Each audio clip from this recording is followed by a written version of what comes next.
got me locked in on cup though. Cocaine in my nose, yeah, got rose in my cup though. Started climbing my pole, she got me locked in on cup though.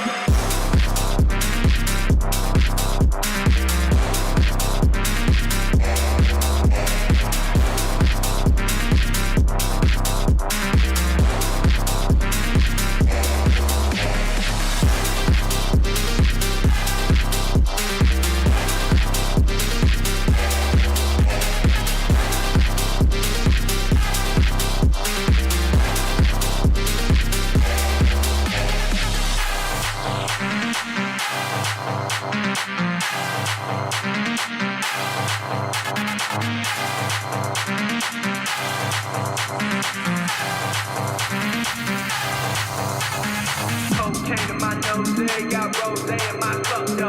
Started climbing my pole, she got me locked in on cup though.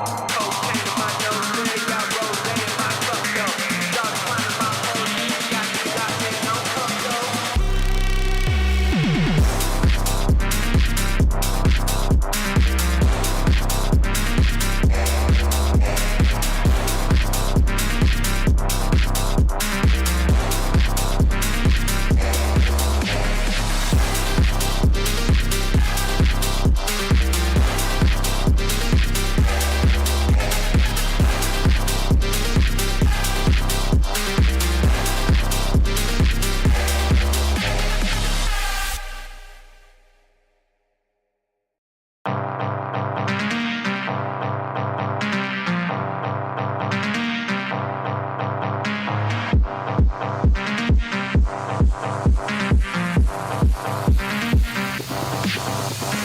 Cocaine in my nose, yeah, got rose in my cup though.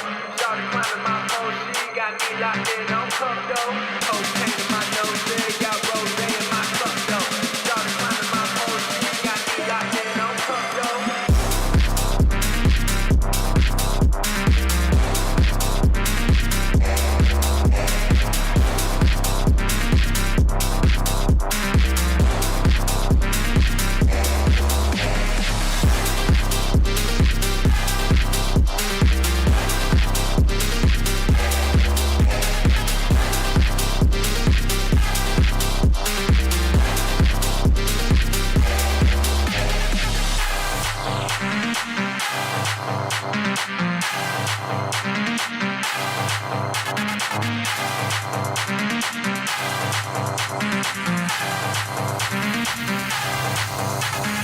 Cocaine in my nose, yeah, got rose in my cup though.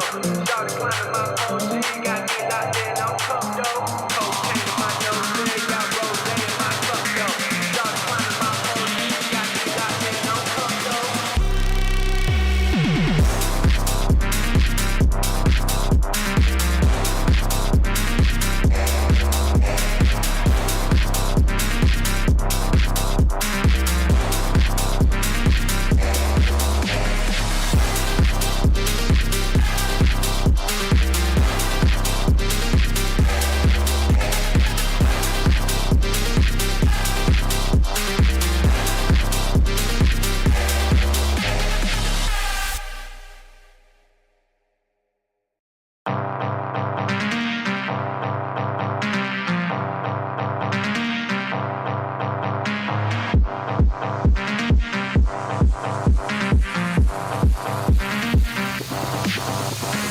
Cocaine in my nose, yeah, got rose in my cup though.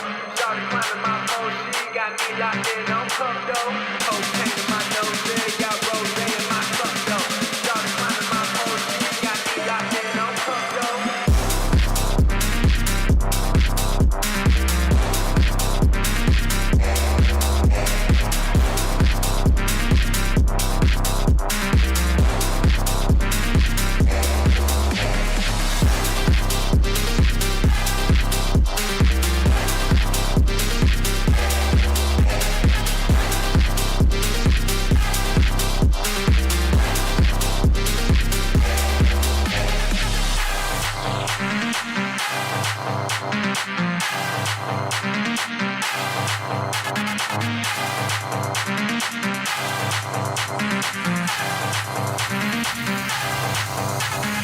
Cocaine in my nose, got rose in my cup, though.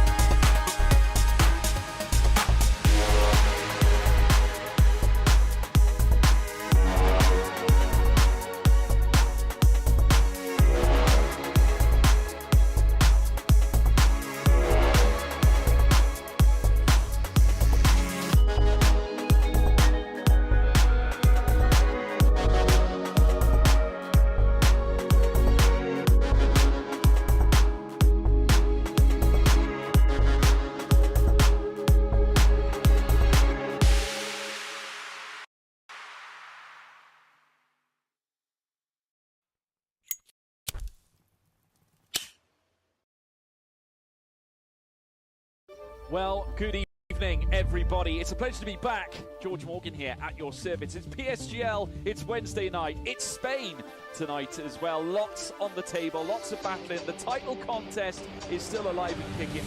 And Jack, it's only taken us 10 rounds. We're on the 11th. It's all to play for. Boromant goes on the inside and takes the lead on the final lap of the race. Now it's side by side between Boromant and Warner, but Boromant's got the inside. Literally a guest star here in this phenomenal race. Cameron Dowd looking to take P2 in his very first PSGL F1 PC race. Incredible to say the least. You see that Putin to lead. 1.5 seconds. DRS is the name. Good evening, everybody, and a very warm welcome to PSGL Season 35, round number 5, as we head to the Red Bull Ring for the Austrian Grand Prix. A few changes here tonight, which we'll go through in a minute, including one championship leader not in the picture now, which makes the championship a little bit wide open. My name is Jess Ball. Sorry I wasn't here last week. I wasn't feeling too well, but I am back. And joining me in the commentary box once again, doing a stellar job leading the commentary booth last week, is Mr. James Head. James, how you doing? Doing really, really well, Jess. First of all, thank you very much to everyone that tuned in last week to Las Vegas. Byron did a fantastic job in your absence, Jess, and he really brought about a sense of real analysis, I think, last week as well. So full credit to Byron, of course, for filming for you last week, but you're back. We want the roles of PSF1 back with us. We have got the roles of PSF1 back with us, and I cannot wait to see what the drivers have in store in Austria. PSF2 is anything to go by, win for treat. Yeah, there was battles 3 wide, 4 wide in F2 if you're watching that, but F1 is definitely the place to be. But as I was saying about Las Vegas, what happens in Las Vegas stays in Las Vegas. There were a lot of stewards reports last week. Tom kept the win from last week, a stellar job from him to pick up his first win of the season. But there were a lot of changes behind him, weren't they, James? There were indeed, yeah. 4 penalties and a disqualification and a race ban to come from last week as well in Las Vegas. So we'll get to the easy ones first. The 3-second penalties and the 5-second penalties. Sammy Chemsey had a 5-second penalty. He finished well down the field in the end. I'm just trying to see what that 5-second penalty was for. It was for causing a collision with Aurelian on lap 3 out of turn 14.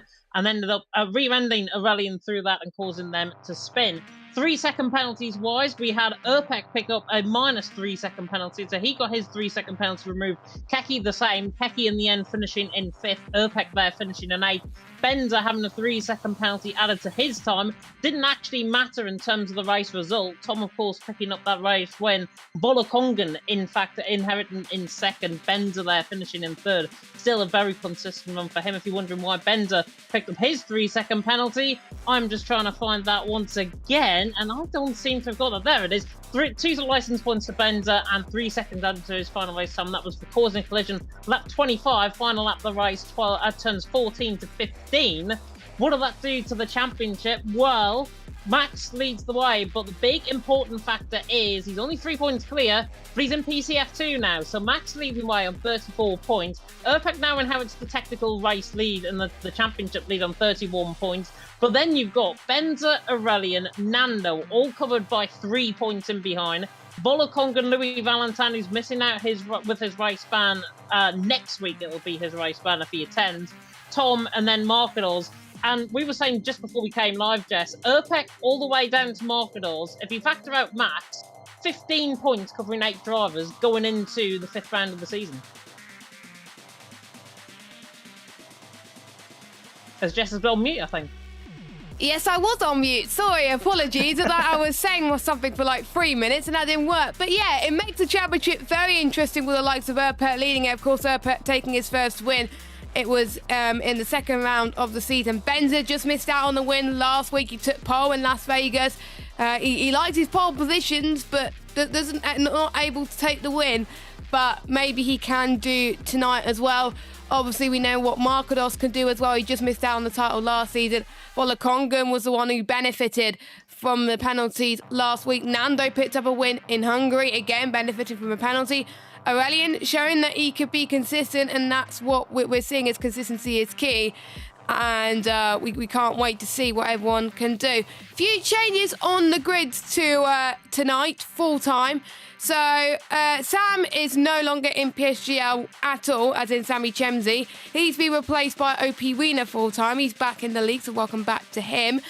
And then we've got a replacement for Max, and it is Cameron Dowles, who's going to be replacing Max full-time in PSF1. So, because obviously they were at the top of the reserve list, whoever gets top of the reserve list, well, they get the first to get the seat. So, Cameron, I can't wait to see what he can do. Obviously, we see Cameron's dad in the chat, so I'm sure we're going to have some fans of Cameron in the chat, that's for sure. But I can't see an AlphaTauri now. I don't know who's in the second AlphaTauri because it's blank on my screen. So apologies if you could see that, but hopefully that's the game not glitching or anything. But we are about to get underway, and luckily, dry qualifying for now. For now, yeah, it is OP Benza, by the way, in the second AlphaTauri. If he's in position 4, he's the first one out on track. So Benza is that first man out on track. Might be just a bit of a spectator glitch there on your end, but Benza is the first man out on track. He'll be getting going very soon indeed in terms of a lap time. Of course, he's had 3 second places around here, around in the last 2 rounds of the championship, in fact. One, of course, for round 3 in Hungary, and then again last week in Las Vegas. So he's got really good form coming into tonight, potentially the 4-man coming into tonight. Jensen there asking in the chat, is Cam racing tonight? Yes, he's a full-time driver now in AlphaTauri. He is out there on track. And I have even made the bold prediction off air that Cameron Dowds will win here tonight. So no pressure, Cam. Yeah, no pressure. And if he doesn't win, then it's going to be James's fault. So this is a track which was first used back in the 1970s, as we watch Benza now heading towards the MotoGP chicane of turn number 2. I don't call it turn number 2, it's really a kink, but that's what MotoGP would like to call it. And now heading towards turn 3, we've seen people can go around the inside if they're lucky, or maybe even around the outside for some cheeky moves. Turn number 4 is where we saw Lewis Hamilton and Albon collide. Sergio Perez has collided with a Mercedes quite a few times as well with George Russell. It seems to be Red Bull versus Mercedes around that corner, doesn't it? Past 5, heading in towards turn number 6. Even though this track is very easy according to the game, it could be very, very tricky to get your car fully planted to get the moves in. Pass in towards turn 8 now, down the bridge, past the pit lane, which the drivers have been told to keep an eye on tonight because the apex is just so close to the pit entry line. And now past turn 9 in towards turn 10. Final corner he goes, and it's a 103.541. And I can't remember, what was the pole time in PSF2?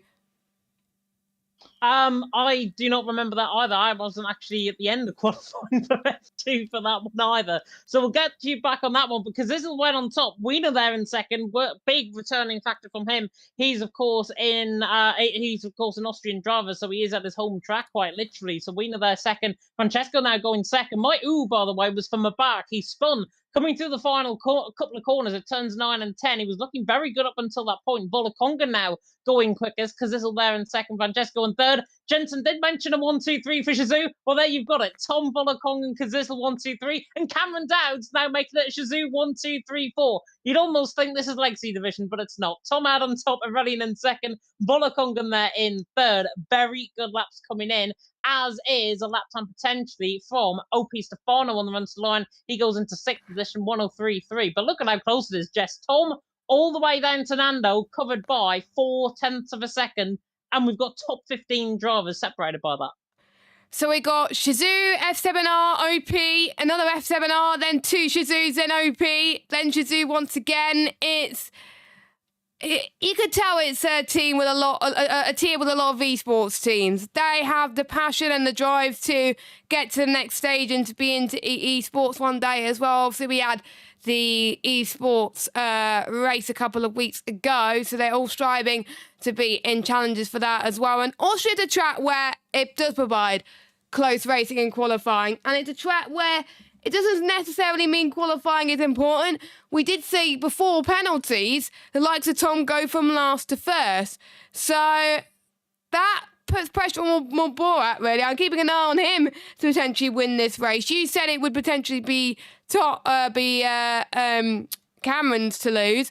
I think it'll be more Burak's to lose, but I might be wrong, as they all are going to enter into the pit lane as well. Keke has done well in the past in F2, I believe, last season. I'm just trying to remember some other people as well. Stefano, of course, F7R Stefano. Obviously, we've got Corey, who's reserving tonight in at the Alpine, replacing Louis Valentin, I believe, because obviously he's not here, and he's done quite well in the past in his many tiers that he's taken part in PSGL history. But Tom out on top, Red in second, Ryder down in third. I'm excited to see how this qualifying session will have to offer, because it's all purple set to 1 currently. Then we got already in purple set to 2, and Urpek, apparently on my screen, is purple set to 3, but I think that's just a spectator glitch my end. Yeah, potentially so. If it is that case, though, we've got 3 drivers past the first sector. Oh, it's Mubarak has nearly hit a Mercedes. Coming out of the pit lane, coming out of turn number 1. Mubarak is not a happy bunny right now. He complained on Twitter a little bit earlier on. I'm not sure if people might have seen this, but Mubarak was off PlayStation since Thursday, and this is his first day back, and you can tell he's really struggling with that lack of practice, with that lack of verve almost that he's got. Mubarak normally consistent, really on the limit there, coming out of turn number 1, but absolutely nearly went into the side of a Mercedes, and I think that Mercedes actually was Tom coming out of the pit lane, so did not want to do that to the man currently sitting in pole position right now. But it is Tom out on top, already in there in second, Rotterdam in third as it stands. Outlaps are beginning once again. Looks like a Williams is going to be the first to embark onto another lap. And that Williams, of course, is Enelor Marlon as he now comes through the final corner. Let's run on board with the German, and a German-speaking country, of course, here in Austria, on the run up the hill in towards the right-hand turn number 1 at the Lauda curve, and then runs wide, actually, coming to the Lauda curve. So negates a little bit of time through there. Running up now the hill through turn number 2 and in towards my favourite sequence of corners on this track, turns 3 and 4, and a 16 flat through the first sector for Marlon. Not consistent, and again, just catching that outside curve coming through turn number 3, just losing little bits of time here and there. On the run now down into my favourite pronunciation on this track, Schlossgold at turn number 4 for Marlon as we now come on through turn number 4. But it's looked a very decent lap so far for Marlon. Everyone else just gone up on their runs. Tom, Aurelien, Radadel still the top 3, but Marlon the first on his run. His middle sector split, Jess, is a 44.2, so he's actually found time in that middle sector. As you're on mute again. And he's found a lot of time in that middle sector, and someone's just locked up in the pit entry there as well, but they're just probably trying to get some heat into their tyres. No. I couldn't tell if that was an invalidation or not, but he goes up to the line and he stays 12th. So yeah, it was invalid. Yeah, would have been fourth. Would have been fourth in the end. Would have been a very good lap if it was just consistent. He ran wide coming out of turn number 9, and that set him off balance coming through turn number 10. You do not want to be off balance coming through that corner. Ben's are now going quickest than Tom. Running there in third, Rotterdam in fourth. I'm just trying to see if there's anybody in the lap. Volokongan's looking quick. The Shazoo man now coming through the final corner. In 6th position right now, improving 10th of a second to the line. Doesn't actually go quickest, goes third. It's a bit of a shock. Loses a bit of time in that final sector, but Ben's at Tom. Volokongan the top 3, and now Cameron Dowd splitting the pair, and look at the top 3, 4,000ths of a second covering the top 3. That is absolutely insane. I'm just looking at the first sectors. It's a make or break sector for some of these guys, because we only got like a few drivers in the 15s with the likes of Benza, Tom, we got Volokongan in there as well, and Nato goes to the top of the timing sheet, and he's like, if anything you could do, I could do better, and I won't be surprised if we could sneak into the 102s, but maybe not, give or take as well. But I think he really got to be in the 159s, 115.8s in Sector 1 in order to get pole position. Sector 2 can make or break as well, but I think we see a lot more people in the 28.3s, 28.2s. Haven't seen many people in the 28.1s. The only person in the 28.1s is currently sitting in P8 right now. That's Aurelien, but hasn't been able to hook up in the final sector as Urpek, our current championship leader out of the ones here tonight, 103.1. That is a stellar lap time, and I'm just looking at the sector times now. He's not faster in any sector right now. He's just consistent.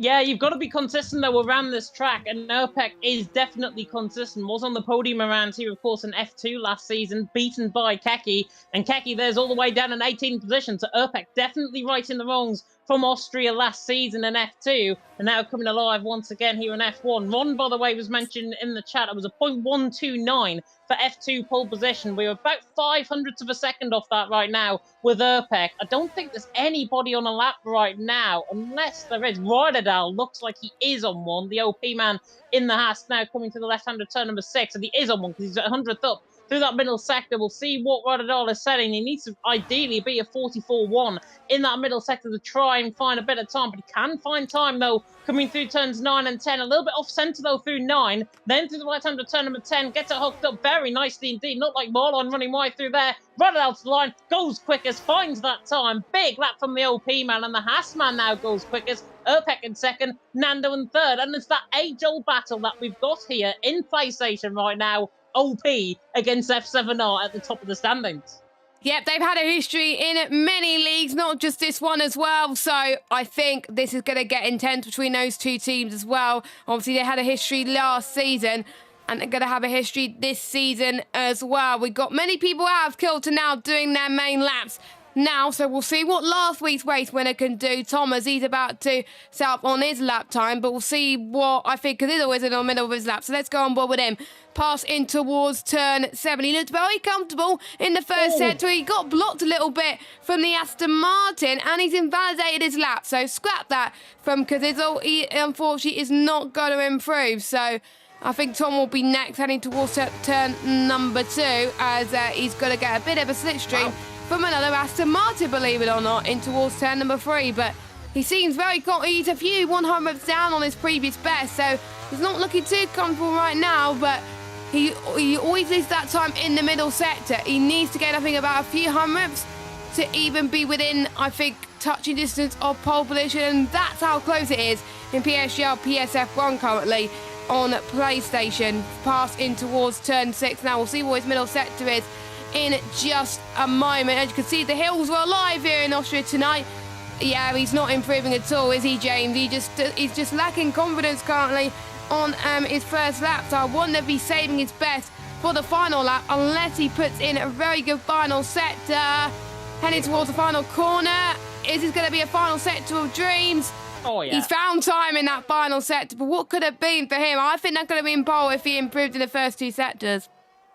Yeah, Tom is a specialist of Austria. He's won many a time around here, of course. He won last season before he got his penalty, remember, from 20th on the grid, finishing first out on track, but because he got a 5-second penalty for hitting Yossi off track, he finished in third in the end, and it was Louis Valentin that took that race win from Sami Chemsi in the end in second. But Tom there is right there. Kazizel, by the way, you might have went off on board with his lap. He actually went across the line, and he would have went second with his run. It was a 164, but Benzers just came in with a 103 flat. And ignore what I've just said about Kazizel, because he is now would have been third. Benzer the lad on top, Royderdal there in second, Urpek there in third. Hope everyone is having a good night, by the way, so far, because there's 4.5 minutes to go, just over that in this session. Benzer, Royderdal, Urpek the top 3. This is looking wide open, I think, in terms of pole position. Nando's just starting up on a run. He's 800ths down in the first sector. He has got a little bit of a toe potentially down the straight, incoming from slower cars on their outlaps. But Nando now coming through the right-hand turn number 4, and he absolutely messes turn 4 up, runs wide. And if that was me, personally, I'd back off that and come back in the pit lane and try and put on a fresh set of soft compound tyres, because he's not improving in this middle sector. I thought he would have been validated there as well, but yeah, I think he lost about a 10th in that middle sector, not even that. I think he might have lost more if he's not careful, so I won't be surprised if he aborts his run. Yes, he aborts his run, unfortunately, so he's going to go in into the pit lane. Stefano just finishes his lap. He stays in 7th. He does not improve, but he's 7,000 slower than Morborat, the pad goat, as well. I think there was an interesting debate on Twitter about who is the pad goat, Louis Welsh or Morborat. To be honest, I think they're equally the best. You can't really compare between the two, because they're from two different generations of PS drivers. So I think they're both the pad goats in their own way. Obviously, I think Louis has moved over to a wheel now, but I won't be surprised if he's gone back to pad and being the pad goat he is. But most drivers are heading their way into the pits now. It's time for you to get your predictions on pole position. Let us know in the live chat, who do you think will take top honours? Would it be Bender like he did last week in Vegas? Or would it be the likes of Wolakonga, Rydell, Erpet, Tom, or even somebody else? Yeah, it's going to be interesting, I think. We've got Corey as well, not to set a lap time so far. He's bailed back into the pit lane, down in 20th position. Find it a little bit tough, actually. Is the former VSL man out on track there? Rotterdam and Tom are the first out on track. Dare I say it? We haven't had an illegal blocking penalty yet, but that will probably happen towards the end of these outlaps. I would expect an illegal blocking penalty to be had. We had one in F2, and definitely, I think, going to be the case. Ross Green on saying Padgo. Don't remember Liam Bowman racing PSF1. Yeah, and there you go. There's your illegal blocking penalty. Cameron Dowds, 5 plays penalties for illegal blocking. Restart definitely needed. But Ross, by the way, speaking of Padgo, he was actually driving in WR Console Tier 1. I will not mention the league, but he raced on pad there and actually finished within, I think, the top 5 in the end. So real good showing. But I want to throw my hat into the ring as being the pad goat because I finished second in the League of Europe Division 4. Not necessarily as high a tier as this, but you never know. Yeah, and I if I was to race on... Excuse me. If I was to race on a pad, I would probably die. That's why I race on the wheel, not on a pad. But some interesting debates about the pad go. It's nice to see we brought that debate up. But I think since obviously Byron is now in charge of our social with Connor's help as well, it's really vitalised the PSGL Twitter chat for quite a bit now. So we always like that debate, and we can't wait to see that debate continue. We're about to get underway for the final 1 minute and 20 seconds of qualifying. We've got Benza out there on top, Wolakonga in second. Benza currently has the fastest middle sector, and we've got Cameron Dow's fastest final sector.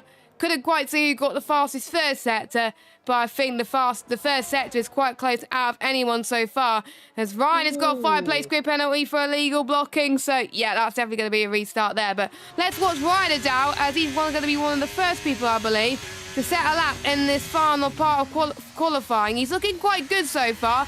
Have been the most consistent, but he likes Austria. No. And he's backed off, as I said that, so commentator's curse. Here goes Tom.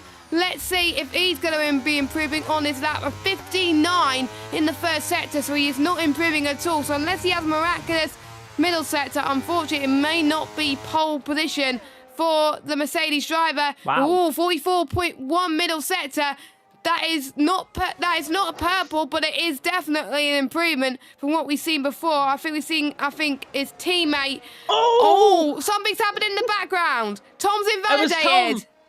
Tom got blocked by a Haas coming through the final corner, and that was, I think, Stefano just on his run. So Tom is not going to get another chance. He was improving through that middle sector. That is a given penalty, I think, for Stefano, who was right on the racing line as well. Coming through turn number 9, such a shame.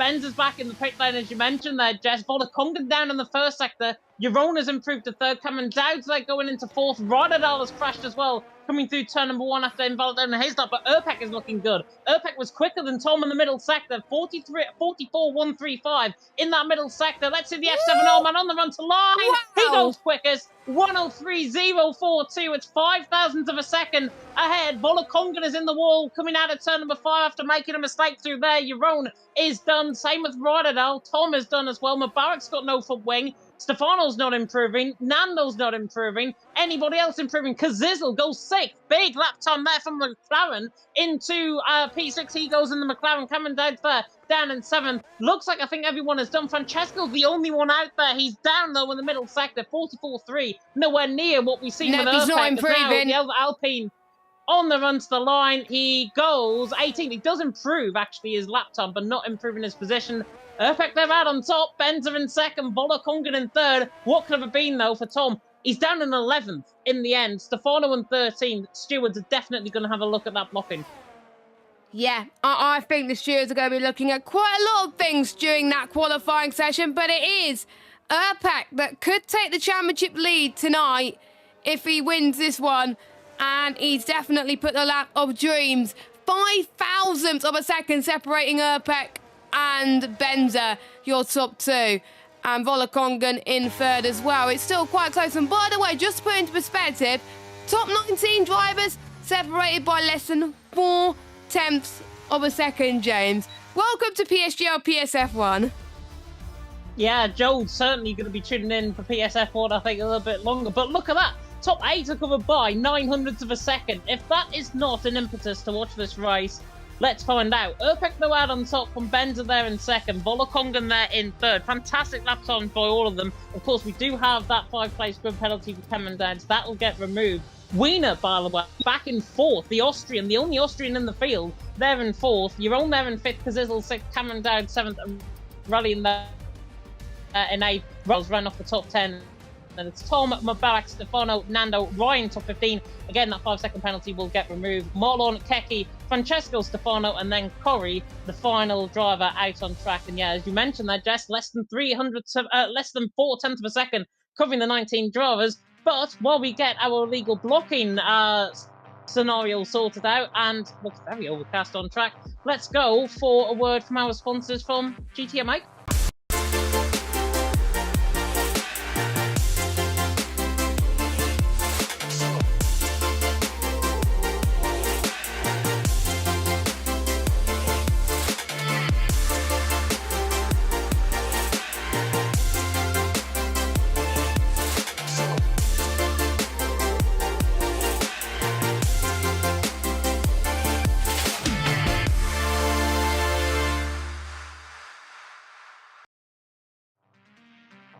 Welcome back to PSGL PSF1, and whilst we wait for Lobby 3 start, we got to have a look at what happened in qualifying. Urpek put the lap of dreams to take pole position, and Benza, your top 2 as well. Urpek, don't forget, started in PSF1 only this season. He was your F2 champion, definitely coming on leaps and bounds. The skill gap is pretty much very, very close between the two tiers as well. He's definitely holding his own as well, just like we saw Jerry Van Bussel last season when he was in PSF2 the season before. Yeah, I think Urpek has really grown as a driver, but by the way, your camera's not showing on the screen. It's replaced by an Elgato screen. So oh, okay, that's weird. Let me fix that. That is a weird one. That is a complete weird one. But yeah, Urpek, back to him. I think he's really grown as a driver. I think F7R took him under his wing. Of course, formerly of NLR, of course, back in the day. And I think both teams have taken him under his wing and really helped him improve as a driver. And we're seeing now the real reward that has come from all of that preparation, all of that real practice that goes into being a sim racing driver. Urpek there being out on top. But in the end, really close in terms of qualifying. I mean, Benza there in second, very, very close in behind. As I said, 4-man coming into tonight, 5,000ths of a second covering him. And then Volokongan add him into third as well. Mr. Consistency himself here in PSF1. Only 300ths of a second covering the top 3. All to play for going into the Austrian Grand Prix. And hopefully we get rewarded. Like PSF2 was rewarded earlier on with a very good race. Hopefully PSF1 is exactly the same, maybe even a little bit better. Yes, and I think, who knows, we could see some rain. I haven't heard any complaints about any weather changes, so I think it's going to stay dry for the entire race, which I think some drivers are aware about. Hopefully you can see my camera now on screen, lovely people, but it'll be good to get your prediction in the chat as well. But there's certain drivers that just didn't manage to improve on their lap times. We saw Corey struggling a little bit there. Tom struggled a little bit, but of course not too worried about Tom because he's used to climbing his way back up from last to near the front anyway as well.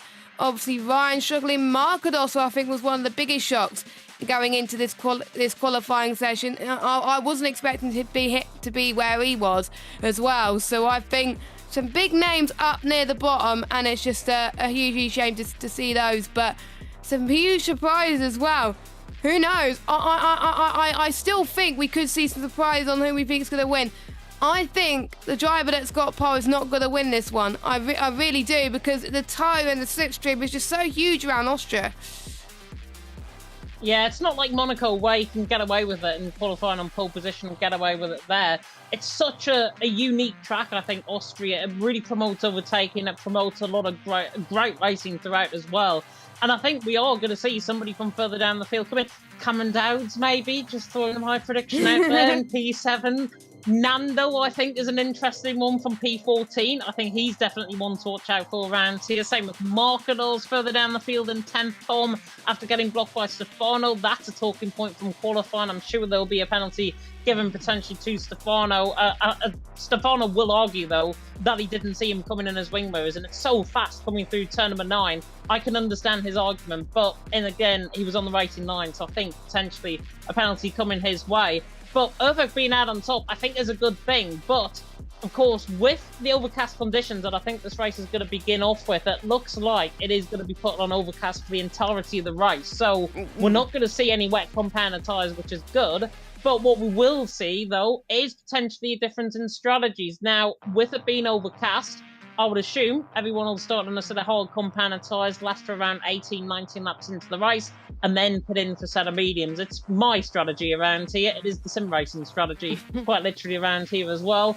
But if drivers do want to, and I mentioned this earlier on in the F2 chat, it could be viable for drivers to go on a set of softs, hit in around lap 13, lap 14 if they can make it that far, and then go on to a set of mediums. I've seen 23, 24 laps mediums work on this track before. Whether or not the drivers can actually make it work here tonight is a different thing. Well, I've tried that in Austria and it didn't last long for me, but that's because I'm one who's best suited in the commentary box rather than racing. But yeah, the mediums for them can last really, really long around here. But casting our minds back to, I think, season 34, where we had Austria round number 5, believe it or not, it was. So same number of rounds. Coincidence? I don't know. But it started off lap number 1. There was absolute chaos. Then it turned to a safety car. And then we saw some drivers who was on, I think, either a set of the hard compounder tyres, then went on to a set of mediums as well.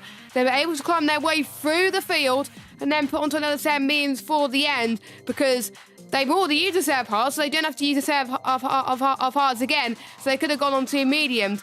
I think we could see the same again if we get a safety car on that one. But please, guys, in PSGL, we hope to not receive a safety car lap 1 because otherwise it'll be chaos. But at least it changes up the strategy a little bit.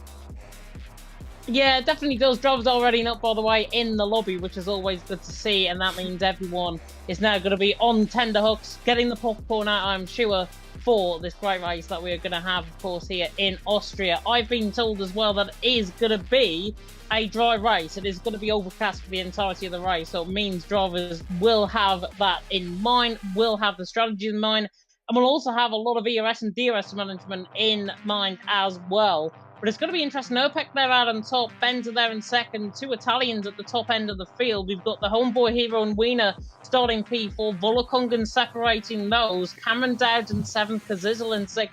Anybody could still win this race. Could we see a last to first from VSR Curry and follow in the footsteps of Tom from last season? Time will only tell. What I can guarantee you, though, hopefully, is some really good racing out on track, some really good racing out on track, some really good action as well up and down the field, and hopefully we can deliver for you guys as the viewers in terms of the racing out on track tonight. Yes, luckily the drivers have loaded in to the session and going to be setting their tyres very, very shortly. So well done to the drivers for getting ready ever so quickly. It's pretty much past in the UK, so it won't be that long before you guys get to be treated to some lovely action, just like you have since Thursday around Austria when PC stepped foot to Austria for the first time last week, and that was an absolute cracker there as well. So I expect it to be an absolute cracker too as well. Let us know in the chat who do you think is going to be winning this one as well. We had quite a few people that predicted the pole sitter correctly. I wonder if you're going to get the same for the race as well. I'm sure there'll be a few people cheering on for their esports compatriots very, very soon too. And it'll be a bit of a while before they get going because the tier coordinator will allow people to get their setups ready and then their strategy. I hope the drivers do remember their setup because I've seen it before in races like this when if they forget setup, that could make the difference whether you win or even lose the race. Yeah, it's going to be really important, I think. Hopefully the drivers have remained their setups. I think Ryan is normally the person that gives the go-ahead in the chat, certainly, in terms of seeing when the drivers are going to go. I believe we're going to get going probably around 33 or 34, so probably in about a minute or two's time. Let us know, though, in the comment section right now who you are thinking for pole position, for pole position, for the race win even, and who you are thinking could be the shock after this race. I'm going to put my head on the line. Cameron Dowds for the win. I'm going to continue that factor throughout, and I'm going to say Nando, the one to watch out for further down the field. Nando, that is a good shot. Nando has won a race this season before around Hungary, and we've had 4 different race winners so far this season. Will we get a 5th, or will we see a first repeat winner of the season? I'm going to make a prediction. I think we're going to see a 5th different winner. I don't know who it's going to be, but I think it'd be a shocker. Has Volakongan won this season yet? I don't think he has. I'm going to be bold to go Volakongan here, but we are about to get underway. I am starting to see what tyres people are starting to pit by getting a glimpse of the pit lane, which is quite difficult for me to see currently as well.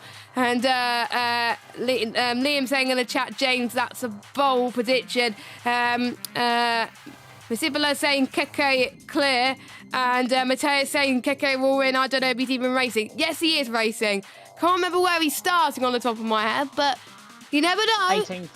18th, but like we were saying, we had someone start from near the back before to win the race, so no prediction is silly. We've got some good predictions here. Have we had the all clear from Ryan yet in the chat?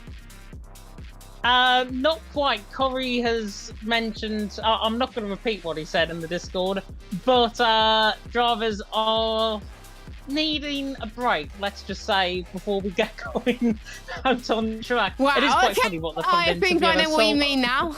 Yeah, drivers are, let's just say, try to hold it in. Let's hope they don't. Let's hope that they do actually. Yeah. Anyways, I'm going to dig myself out of this one, hopefully. But Liam mentioned that's a bold prediction. Bold is my middle name. Bold is quite literally my middle name, and hopefully we get to see some really interesting action out on track. Keke will cook saying answer there as well. Matthias Carper there in the chat saying Keke will win. Keke definitely going to be watching out for. Ryan is mentioning all right boys in the chat, so I'm guessing it's now 35 past here in the UK, so I'm guessing we are now good to go in terms of the racing out on track. So we should get the 30-second countdown on very soon indeed. Yeah, 30 seconds will be coming on our way shortly, but we can't see the 30-second countdown because it doesn't have that on the F123 game. So final chance to plug in our sponsors, but we'll do that in just a minute as we are about to get underway for the 5 red lights. And it is action in a PSGL PSF1, and the timing tower's not showing. There we go. Zerpek gets a very good start. So does Bender, but he's under pressure from Volakongan. Up the inside goes to McLaren and Wiener, who's had probably the best start out of anyone. Pass into turn 2. Everyone's made it through cleanly in turn 1 so far, which is a lot better than last season, let's just say. Now heading towards turn 3. This is where we've seen people make a huge lot of risk through here as well. A lot of squirmies from, I think, one of the Ferrari drivers. I think now it's more Burak in the background, but he stays in 10th position. But we've got Erpek out on top, Bender in 2nd, Wiener in 3rd, Volakongan in 4th. We've got Cameron Dowson already and trying to go side by side through 4 as well, as I think it looks like Duron is ahead of Cameron Downs, but Redding isn't able to get past Cameron Downs. So Cameron Downs is in a Red Bull sandwich right now currently, but it is Erpek that leads by 6/10 of a second, which I have to say is quite crazy with this grid, but so far all clean, touch wood. Yeah, so far all clean, and Mubarak's just got a beautiful move done on Rotterdam through turn 9. Good stuff on the brakes there from him. And he's certainly into 9 and is really coming alive. Nando and Marlon, by the way, had a collision coming through turn number 3, I think it was, at the top of the hill. Got away with it. Nando there in 13th, Marlon there in 15th. He's just overtaken Ryan on that first lap there as well. But they're now really come up the hill. Now in towards turn number 2, really on the power now as they come up the hill. In towards Remus at turn number 3. Rotterdam looking for a move on the back. Rotterdam rallying there in the background as well, just coming on the back of Cameron Dowds. And Mubarak is literally the rash that will never go away. The Ferrari is right on the back of a rally, and he has made a fantastic start in this race, as is Nando, who's going side by side with Tom to the inside line and towards turn number 4. Tom will hold the position, I think, for now. Nando might get the switch back. He does get a very good switchback coming out of turn 4, but Tom shuts the door on him. Mercedes and Ferrari hate each other around this track. Tom proving that point. Tom there in 13th, and that's Marlon and Ryan again fighting through the same part of the track as they did in the first lap. Marlon there remaining in 15th, and pretty much hardly any changes again throughout the field. It's Urpek that leads, Ben's a second, Wiener there in third. Most positions gained though, Jess. Mubarak up 3, most positions lost. Keki down 3. Yes, everyone is on a set of the hard compounder tyres. No one is opting for the mediums, so they are all opting for the same strategy as expected when we were talking about strategies earlier on in the broadcast as well. Bearing in mind, top 10 do score points in a PSGL. First place gets 16 points and then 10th place gets 1 point. And DRS will be activated now, so we're going to start to see some side-by-side action with the likes of Rain and Cameron Dowles. Rain looks like he's going to get this job done, but Cameron Dowles is still going to be on the left-hand side through 4, and we'll see if he's got the DRS. I think it's hard to tell through my camera angle, but Aurelian to the right-hand side. A bit of lob tap for the pair of them, but Aurelian eventually does get past Cameron Dowles up into 7th spot. So Aurelian having a really good race so far. Meanwhile, in the midfield, Marlon getting past Stefano through turn 6 up into 14th spot. Everyone's still in one big DRS train as well, and you wouldn't want to be in the middle pack of that DRS train because it's going to be quite difficult to get past unless someone breaks free. So it will be interesting to see what happens there so far. Looking at positions gained, I have to say, great job from Mubarak, as you were saying, gained quite a few positions. Pretty much the top 5 or 6 stayed relatively where they are, apart from obviously Volakonga dropping down quite a bit, but Rena getting quite a bit as well. Obviously top 2 remaining on changed as well, but still a lot to follow, and we could see some turn 3 action once again now. Yeah, Volakongan was very deep on the brakes there because Izzle and Yerona now side by side as a result of that, in behind the Red Bull and the McLaren side by side down the hill and towards Schlossgulda turn 4. Yerona will try and hang this to the inside line. The Shazoo man against the F7R man, the former Relentless man as well on the outside line, but I think Izzle's going to hold the position, and he does. Remains there in P5. Nice race in between them both. Yerona's going to be still there though, coming through the Verth chicane at turns 7 and 8, and then into the Verth curve. But Urpek there leading the way. Bender there in second. Wiener there in third. Fantastic start by everyone. Again, very similar to PSF2 in terms of their start. Very, very clean, very, very consistent. Nobody making contact with each other. This is Austria at its absolute finest. Urpek there leading the way. Bender there in second. You mentioned, though, Jess, earlier on, that Urpek wants to break free. Bender has one vision, but he's got one vision behind him now because Wiener is right on the back of him, running up the hill in towards turn number 3. Bender there in second, making that mistake through the louder curve, and Volakongan is trying to now hunt them down in towards turn number 3. Can't get the job done. And Marcados as well, another one that I said watch out for in the race as Marlon gets very tight to the back of Nando there, and I think he actually gets the job done to the inside line. Nando will fight that back though down the straight and towards turn number 4, and the Ferrari is back alongside and back ahead. So Ferrari 30s into 13. Marlon, I think, giving up that position because of that bit of contact, and still they go side by side and behind. Stefano and Francesco are side by side, and still Nando and Marlon side by side as well, and Marlon retakes place. Marlon's back up into P13, but Stefano's now under pressure to try and get that position. Nando's struggling a little bit. Nando's lost 2 or 3 places, so I wonder if he's picked up some damage somehow as well. I wonder if he's going to go into the pit lane. Yes, he's going to go into the pit lane. Right side. So, yeah, right side. He's lost a bit of damage, so unfortunately, he'll have to go on to a different tyre. So he's the only one that's going to be out of that train, sadly, which is a shame because that was one of our picks for a potential race win, or maybe biggest good surprise, but I think we shouldn't say that. But we've got a battle for the lead. Benzer takes the opportunity now to the right-hand side as well. Wiener decides it's best to stay out of it, but Urpek's made a little bit of a mistake, so Wiener could capitalise on it. It's very, very smart from Wiener, but Benzer at the moment takes the race lead. But there's going to be a danger that Urpek's going to lose P2 as well. Wiener to the inside through turn number 4, and he gets P2. What a great move from him, and he is doing really well on his first ever race as a full-time driver in PSGL this season. Of course, he was there last season, but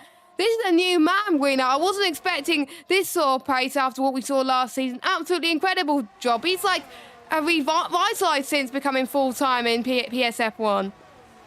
He's like a revitalised Michael Schumacher, I think, at this stage. Wiener there in second is doing a fantastic job. Urpek was right on the back of him, though, coming through the final corner there at the Red Bull Mobile curve, but coming across the line, it's lap 7 out of 36. Benta there leading the way. Wiener in second. Opek there in third. By the way, there will be more opportunities for us to breathe in this race. I guarantee you. Hopefully, we might get a safety car or two in this race because there's been absolutely frantic action up and down the field. And again, Wiener now on the back of Benta, looking to the inside line, not going to get the job done. But Kazizel, on the back of Volokongan, going to try and get the job done. Two Shizou teammates are side by side down the straight. McLaren and Mercedes in the good old days of Formula One around here in Austria. Is the McLaren going to get out on top to the inside line of turn number 4, Schlossgall? Kazizel looks to the inside line, gets the job done. Volokongan there in 5th. That is very fair racing between them both. More fair racing throughout the field as well. Mubarak hanging off the attentions of Marlon. Tom right on the back in the mid-pack. And there could potentially, actually, Jess, be a big split begin to happen. Markedos, Mubarak. It's going to happen around there.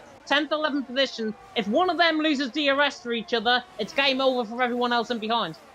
Yeah, so they've really got to gain all that time through pretty much the middle sector because there's make or break between the two of them in there as well. And Markedos is doing all he can to stay within it, and then Mubarak is as well. But there's some sectors where they're just struggling for grip, they're just struggling for time, and it might just be their tyre pressures as well. Tyre pressures is very, very different on this year's game as we've got a battle for the lead in the background as Wiener gets past as my camera decides to flip between someone else, which is quite weird, but Wiener's up into P1, Benta in P2, Jeroen going side by side with Volokonga down the hill past turn 3, in towards turn 4, Volokonga to keep the left-hand side line through there as well. And it's like what we saw in 2020, it's a Red Bull versus a Mercedes. It hasn't gone well in real life, but luckily they kept it clean in the game, luckily. Jeroen stayed ahead of Volokonga, and Aurelian is behind Volokongan. Volokongan is now in a Red Bull sandwich. We saw Cameron Downs in a Red Bull sandwich earlier. He's dropped a few places down to 9th, but there's still a lot could happen in this race as we're about to approach lap 9 out of 36. Still plenty of opportunities for people to go for some really nice overtakes. Don't forget, you can check out our title sponsors, GT Omega. 5% off all GT Omega products by using the code PSGL at checkout. I did see someone almost going for the move through turn 1 there. We did see that the PSF too, and we've seen quite a few drivers make it work, so I won't be surprised if we see that here as well. Benda, I don't think he's going to try and go for it there, so might be praying for some DRS chicking. I won't be surprised if we don't see some moves there. A bit of a squirmy from Wiener there at the moment. We do see Volokongan and Aurelian going side by side once more. This time it's Volokongan to the left, and Volokongan just about keeps his P6.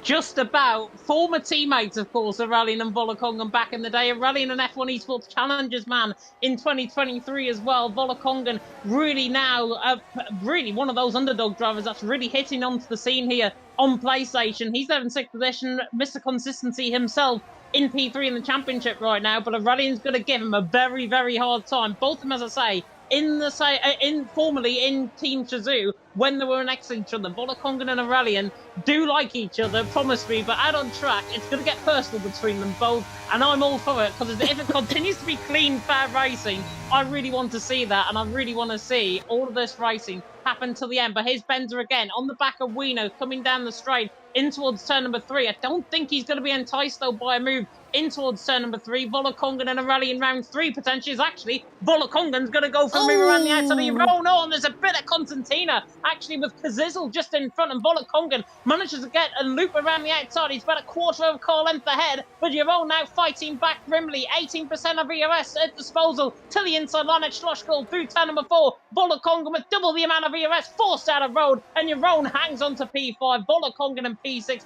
That, my friends, is racing in Austria.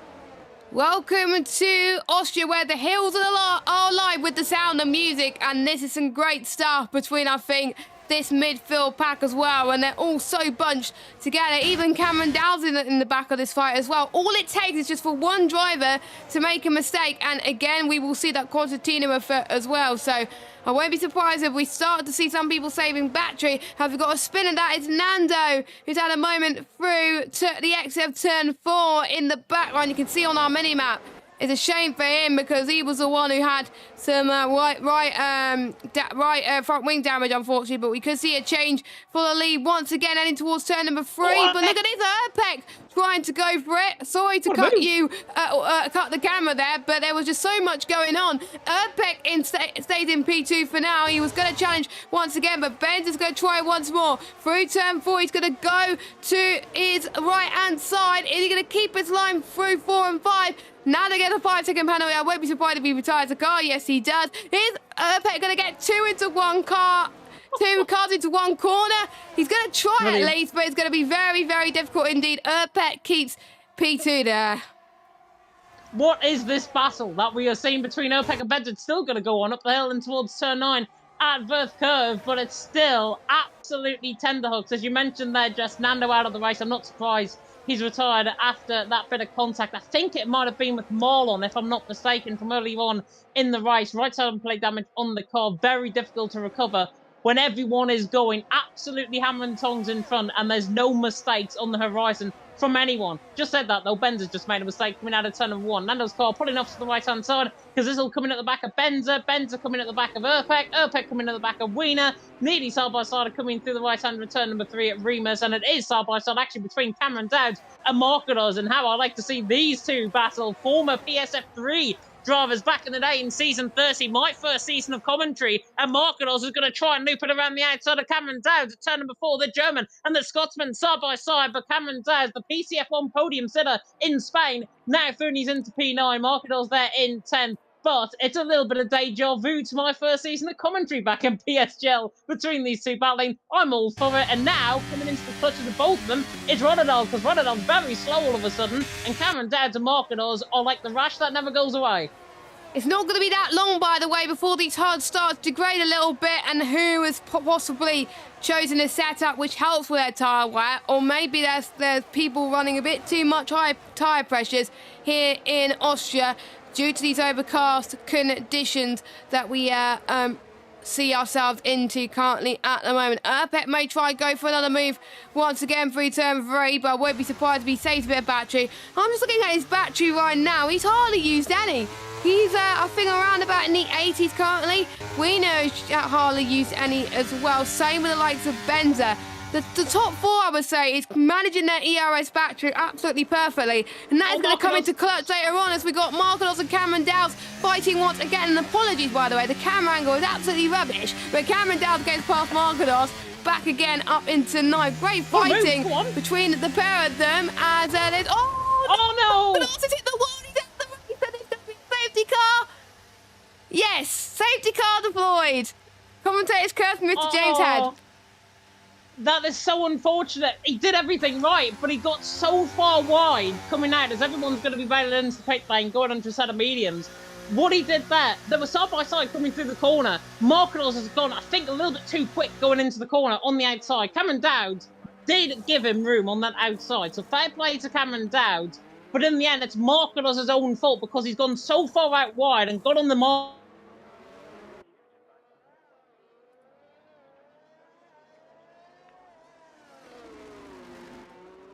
And I think we lost James there for a minute. He might have cut off his end. Well, literally, as a result of that. Go on. I think he cut off my end. I'm sorry, but I think you're back now. Carry on. I think I'm back there. Markedo's actually saying in the chat in Discord, telling Cameron Dowd to learn how to race, which is not the best thing you want to see, I think, from these guys out on track.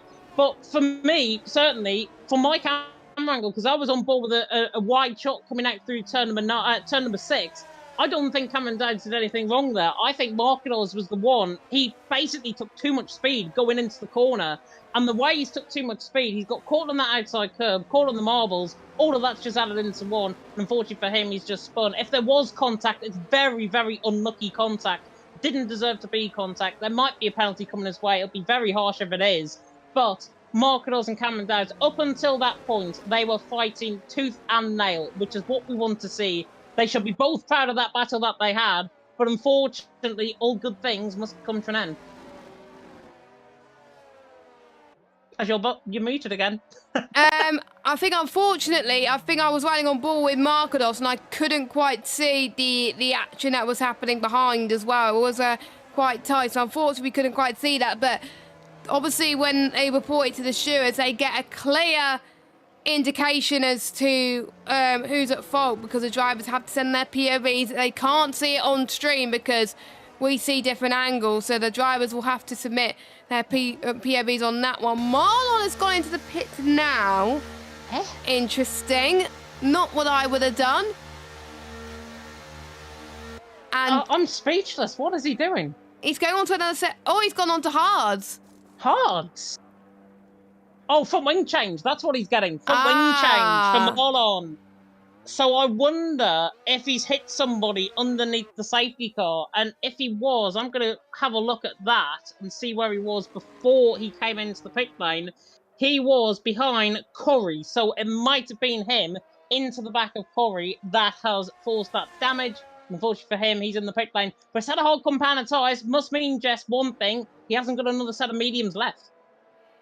Yeah, he hasn't got another set of mediums left, unfortunately. But it does mean that those hards could realistically get to the end of the race. So don't count Marlon out just yet, because when those mediums start to die for a lot of these drivers, Marlon will be able to clear the field away maybe, or will he lose a bit of grip just now? So he may be a bit slow to start with, but he's got to stay within these guys for the rest of the race. But I wonder if Marlon has gone for a harder option, because I swear he started on the hard combo on the tyres, so he must have had two set of hards at his disposal. As the safety car is in this lap, as Wiener, who's driven absolutely stellar currently in the McLaren in his first full-time outing this season, and he's passed in towards turn number 8. Let's see how he's going to control this one. The safety car is in, and Wiener is going to go full guns a-blazing. As for the second time tonight, it's action in PSGL, PSF1, and Wiener's restart has been timed to perfection. Or other people have also had some good restarts, with the likes of Mulbert catching up onto Ryder as well. But Urpet is also going to try and go all guns a-blazing, heading towards turn 3. Could he get past him? No, he can't. They're all quite close together now, and because of this safety car restart, it's bunched these drivers up a bit more. Mulbert side by side with Aurelian in the middle of turn 3. This is hell breaking loose with this midfield right now. Mulbert has definitely gained the most position, although it was very close to one of the Haas drivers. I believe that was with Volakongan and Ryder heading towards turn number 4. It's 3 wide. Mulbert is getting boxed in between the Mercedes and the Haas, but it looks like Ryder has taken advantage. Mulbert gets past Volakongan, it looks like. Beautiful for Mulbert. He is having such a good race right now. Don't forget he started on hard, he's on fresh mediums. He can't afford to push on these mediums too much. He's going to have no mediums left by the end of this race.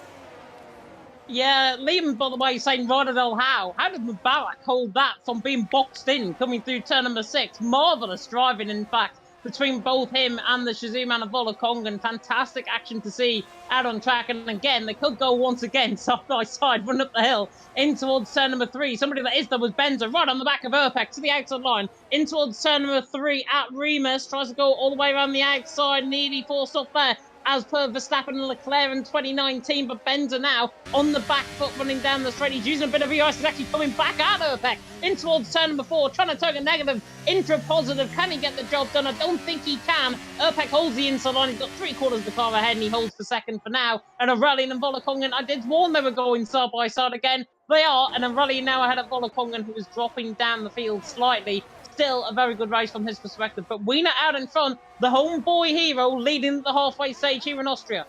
I could tell that Wiener has definitely practiced for his home race. He's absolutely flying and almost breaking free of DRS. He's 6 tenths quicker than Urpet currently on this lap, and DRS is enabled. So Urpet is now going to use this to try and close in on the hometown favourite as we head towards the half race distance of this Austrian Grand Prix.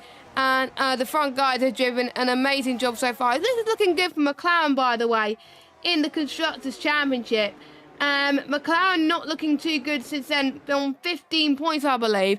And they could gain a bit more just on one race if they could keep this up. And they're benefiting having a driver like Kazoo on up there as well in terms Oh of my experience. God. As there's quite a lot of action happening in the midfield, James, with Stefano Volakongan. They're trading places once again, and we got the Alfa Romeo also joining in the fun, and we got one of the Alpha Tauris. It's just all hell break loose. Cameron Dowd is now down into 11th, but he wants to have a little bit of a say on who is where in this fight. As Stefano, how on earth did he keep that position? He's doing all he can to try and stay there as well. You won't take a battle because it's all, I don't know where to look at the moment, James. I honestly don't even know how Volakongan and Stefano are still in this race. Volakongan was forcing Stefano all the way to the grass, coming through in towards turn number 4.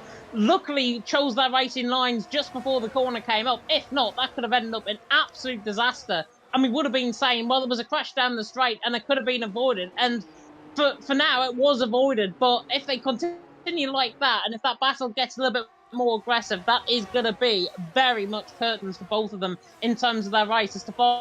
Tom is through on Ryan further down the field, running down the straight once again. Cameron Dowd's looking at the back of Volakongan. Ryan looking at the back of Tom again to the outside line through turn number 4. The Aston Martin trying to sail it all the way around the outside. Mercedes is still there on the inside line now for the outside line at Pirelli curve at turn number 6. Ryan looking to the inside line. Can the Aston Martin hold it? Tom is just so superior though on those tyres, and that traction is so good. Coming around the outside of turn number 6. Tom through and he's into 14th. Ryan there in 15th, remaining as we are. But Wiener leading the way, Erpek there in second, Benta there in third. If it was me out in front, Wiener, I would have been using up that ERS and try and split out a second of Erpek.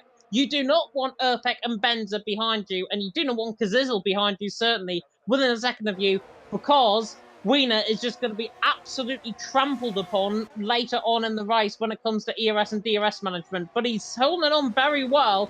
If I was him, though, I would have tried and gone for broke and try and strung the field out. A tempest separating the top two right now. They're pretty much even on pace, and that is what we'd like to see between Wiener and Erpek. Bender as well is not that far behind. I have to say the driver that is looking quite good is your own, and also Ryderdale there in the 106.0, same with our race leader Wiener, so they could climb up there. It's just they're trying to get past as well, which is going to be tricky. That is the DRS trains for you on this game, as Ryan is getting past Keke as well, and Francesco is joining in this fight as well. A little bit of a lock-up between those three drivers in the background, but at least they're giving us a fight to show for this race as well. We don't just follow the top lot, we follow everyone and everywhere. As long as they have a battle, we will be following them as we approach the halfway stage of this race. Make sure you leave a like and subscribe if you're liking this content at PSGL, and hit that bell if you are new as well. Rena up there on top. Erpek, can he go for another lunge this time?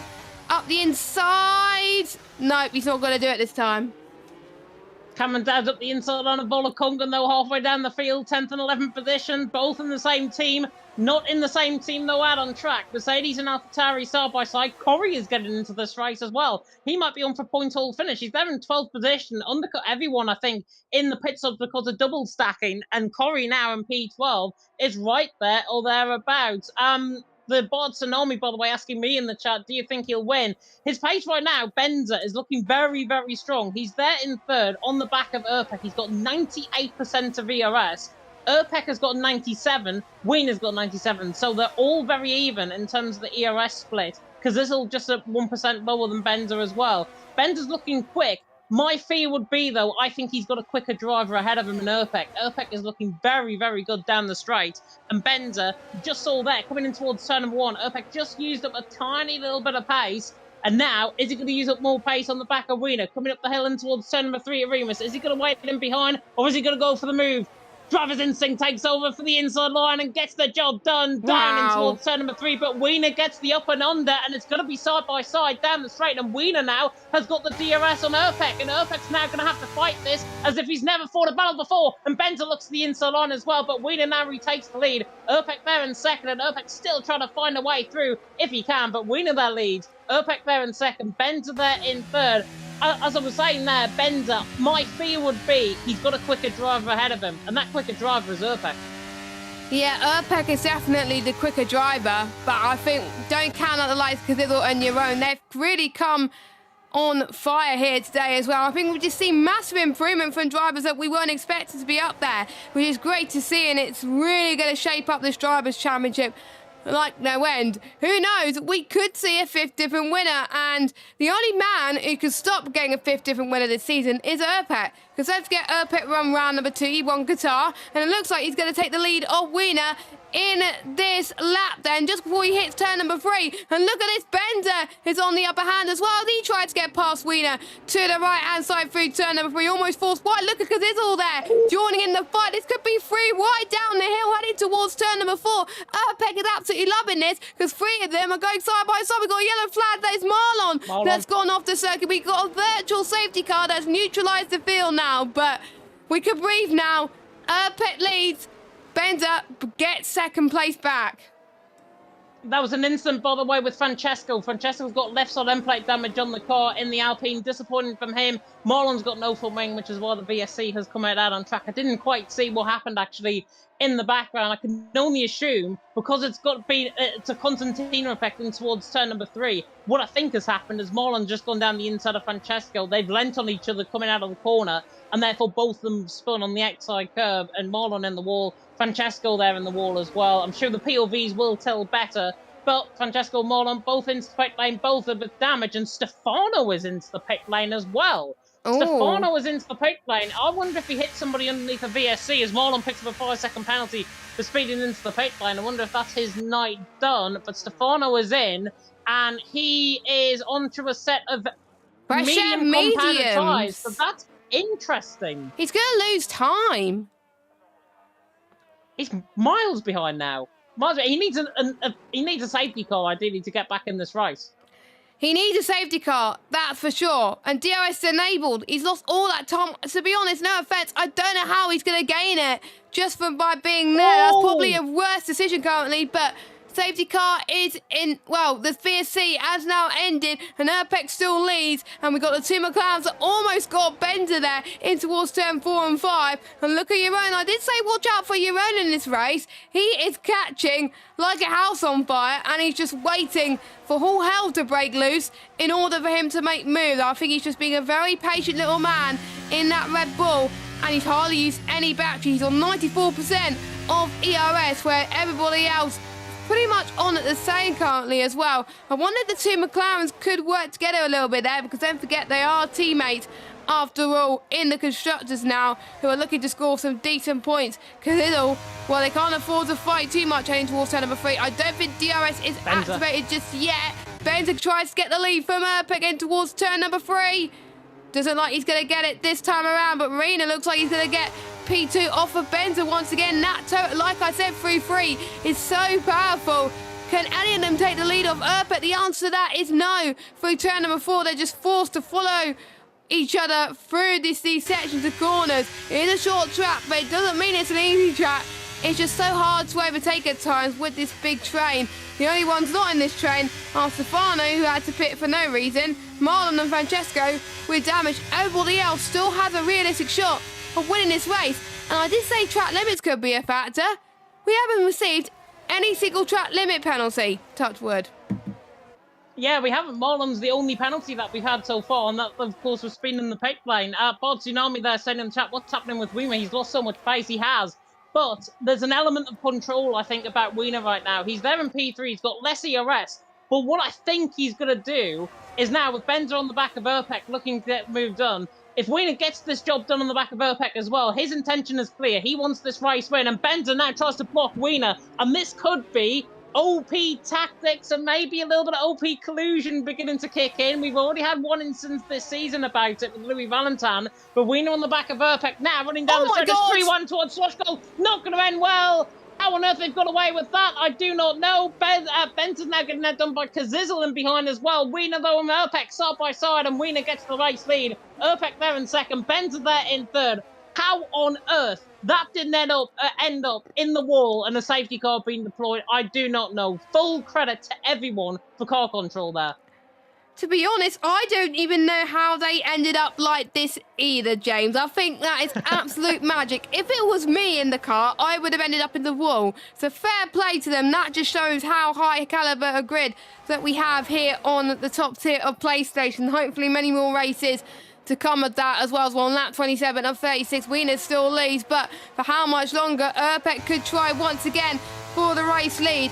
They're just using less battery. They're not even using overtake to try and get past. That's how quick they are currently as well. To the right-hand side, in towards turn number 3.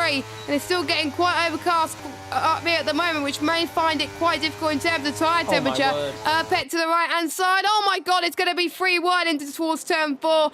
Luckily, all of them are keeping it on the road. Bender has lost, I think, quite a few positions. Because of that, he was in second. Now he's in 4th.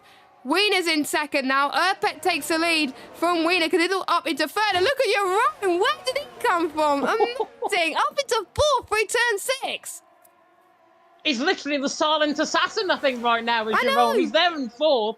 He's doing a fantastic job, and Bender's dropping down the field. Has he got damage? Yes, he does. Yeah. Bender's into the pit lane, and that was Cameron Dowds getting the move done on Volakongan just through camera shot as well. Cameron Dowds sends an absolute half dive bomb to the inside line, gets Volakongan, he's through. Bender must have damage. That retires out the race. It didn't look to me as if he had visible damage. All of that's gone on in the next lap as Cameron Dowds has left the session as well. Hopefully he can get back in. And we got our first 3-second time penalty.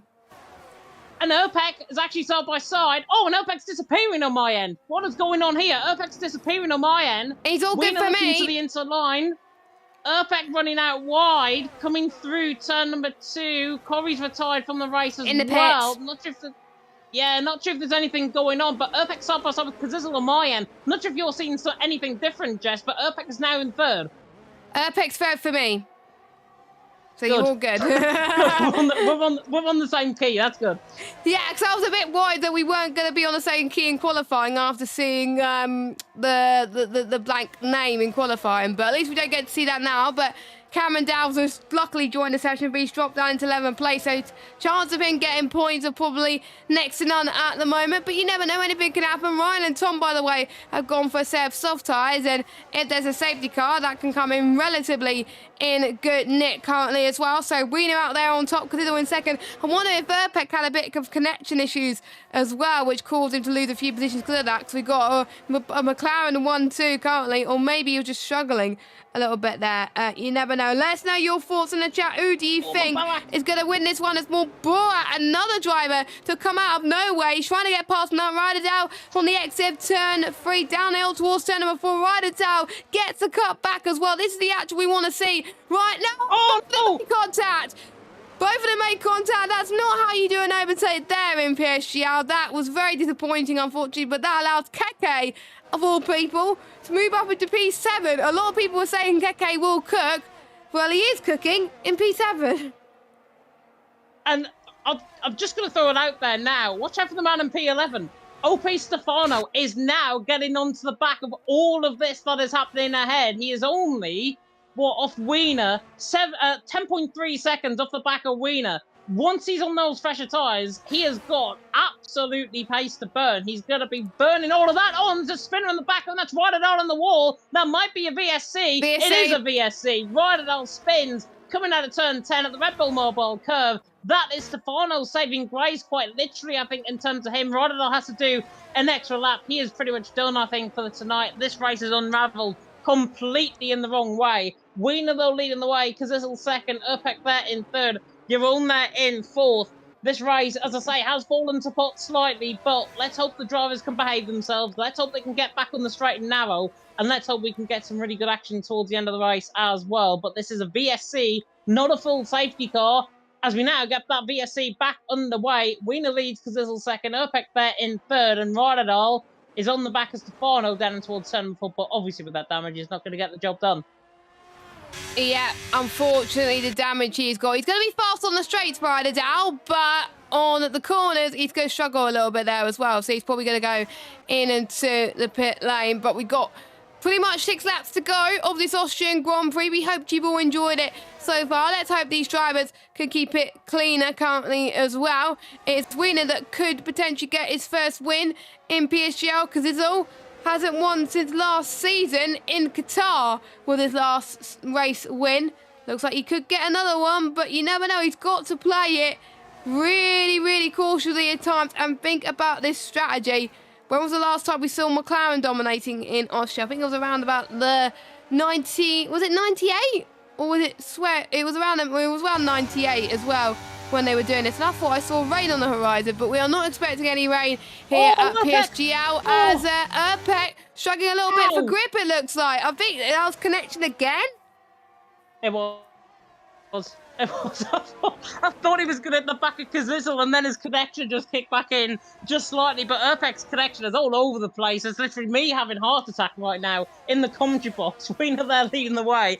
Kazizel second, Urpek there in third. If his connection sorts out, he is a very much dangerous man there in P3 right now. Jeroen in P4, then Stefano Morelli and Keki, Mabak, Bolokongan, Stefano ran off the top 10. By the way, the man that started right at the back of the field is currently, where is he? I'm just trying to spy who it is. Stefano's there in from 19th on the grid. He's up to 5th with a penalty overhanging him. He's doing a fantastic job. Keki's up 10 positions as well from 17th on the grid. Urpek looking to the inside line of Kazizel now on the outside line. Tom's out gets the the switch race. back. Tom is out of the race in the pit lane. So gets away with another VSC or safety car coming the way there. Kazizel low on the back of Wiener. Coming down towards turn number 4. Can't get the job done. Wiener, Kazizel, Urpek the top 3. McLaren from Williams. Where have we seen this before? 2014? I can't remember where he was, actually. No, it wasn't 14. It wasn't 14 because Nando was 14th and he retired. Oh, yeah, definitely. But Stefano get past Wolokongan up tonight. He does. He does indeed, yeah. Wiener, Kazizel, Urpek top 3. Remaining as we are at 33 out of 36 about to begin. Penalties are being picked up, by the way, as well. Stefano on 3, Molon on 5, Rodadol on 3, Ryan on 3 as well. And the Bard Tsunami saying, hope when I get to see it, I get these two commentators because they are insane at their job. Thank you so much. Hopefully we do. If you're in PSF1 next week, we'll hold you to that comment. Oh, look at this. I think we got Urpek almost challenging Kazizel there for P2 once again. And I think there's a lot of people that are going to take a lot of risks in these final few laps as well.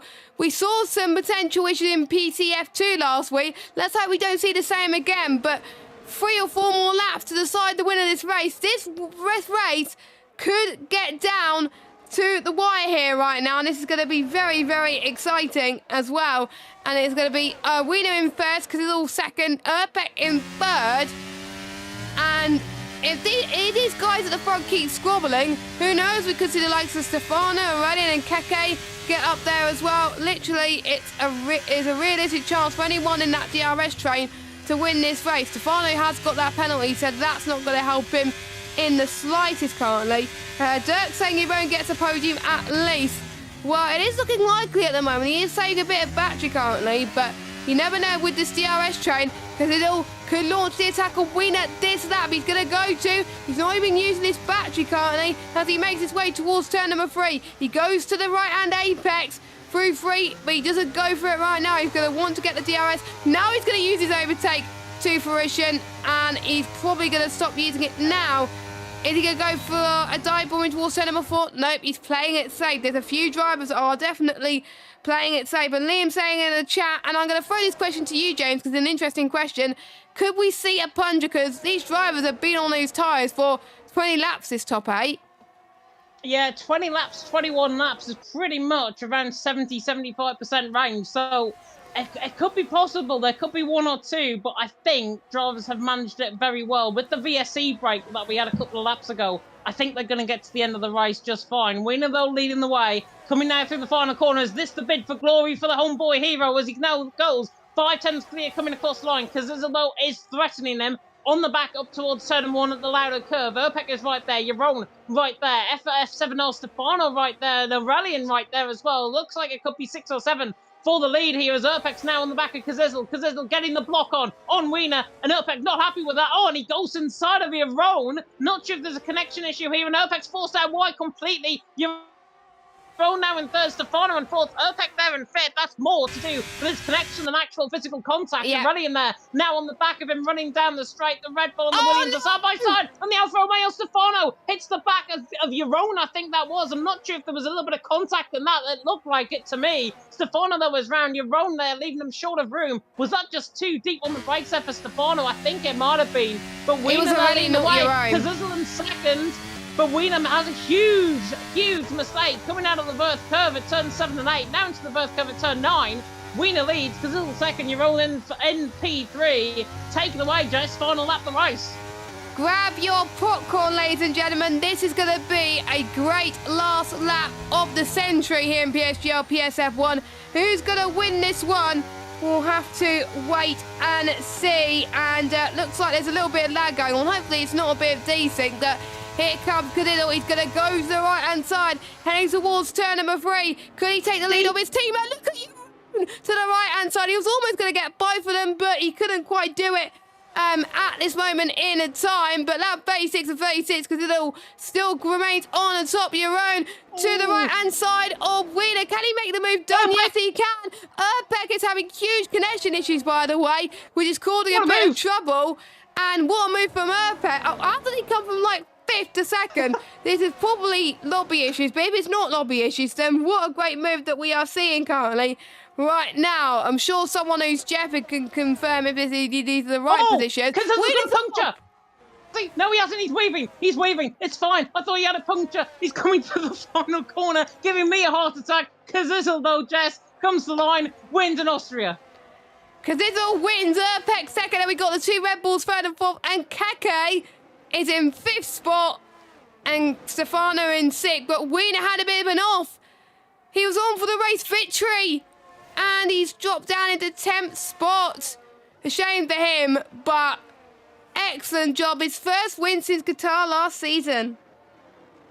Yeah, first win since Qatar last season. A fantastic win. He left it like Qatar to the final lap of the race. And all of the misfortunes, I think, that everyone had. Urpek, by the way, I do not know how he's finished second, by the way, in that. He got a fantastic switchback.